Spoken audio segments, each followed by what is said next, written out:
Hi friends, good morning. నిన్నైతే మనకు ఒక యాసిడ్ ఆయిల్ లోడ్కి పెట్టాము. ఆ లోడ్ అయితే రిజెక్ట్ అయింది బండి. అంతకుముందు లోడు స్టెరిన్ కదా, అది పైప్ లైన్ సరిగ్గా కడకపోయినందువల్ల రిజెక్ట్ అయింది బండి.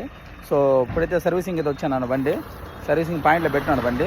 అండ్ పోతే సర్వీసింగ్లో ఇప్పుడు ఏం చేశారంటే ఆయిల్ మొత్తం స్టెరిన్ బయటకు పోవాలంటే, మనం తోలిన యాసిడ్ ఆయిల్ బయటకు పోవాలంటే డీజిల్తో కడగాల.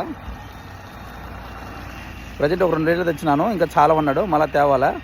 సో ఆయిల్ కూడా చూపిస్తాను చూడండి. ఆయిల్ కూడా కరెక్ట్ దీనిలోకి పడుతుంది చూడండి. బంకతో కూడా ఉంటుంది, తీగలాగా స్టెరిన్ ఇటు లోపల ఉంటుంది, స్టెరిన్ ఉంటుంది. వాళ్ళు డీజిల్ వేసినారు లోపల, తెల్లగా వస్తుంది చూడండి. డీజిల్ వేసి రుద్దితే ఏ ఆయిల్ అయినా సరే జిగుడు అంతా వదిలేస్తుంది బయటికి. డీజిల్ ఏంటంటే